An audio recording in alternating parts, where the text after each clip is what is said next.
Hi, hello. ఈరోజు మా ఇంట్లో పప్పులుసు వంకాయ తాలింపు అనమాట. ఈరోజు పప్పులుసు నేను ఇలాంటి కుండ దబర్లో ద్రమత పెడుతున్నాను. ఎందుకంటే దీంట్లో మనం చింతపండు, నిమ్మకాయ అలాంటివి వేసుకుంటాం కాబట్టి దబర్లలో అయితే ఇట్లా బొబ్బర్లుగా వచ్చేస్తాయి. ఇలాంటిగా దీంట్లో కానీ పోసుకున్నాం అనుకో అలాంటి ఇబ్బంది లేకుండా పాడైపోకుండా కూడా ఉంటుంది. మనం సాయంత్రం అయినా వాడుకోవచ్చు. వేడి కూడా తొందరగా చల్లారదు అనమాట ఇది. అందుకని దీంట్లో వీలున్నంత వరకు మీకు వీలు పడితే ఇలాగ వాడుకోవడానికి ట్రై చేయండి.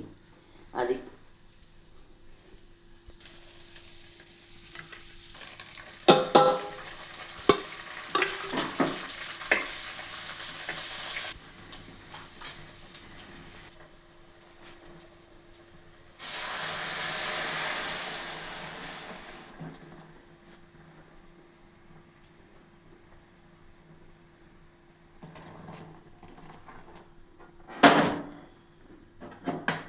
పప్పుల్స్ అయితే మేము ఇలా తయారు చేసుకుంటాము.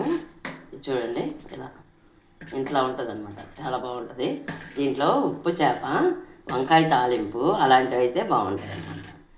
అది చేసి ఆపేసి కుండలోనే ఉంటే రేపు పొద్దునైనా ఇదేం చెడిపోదు.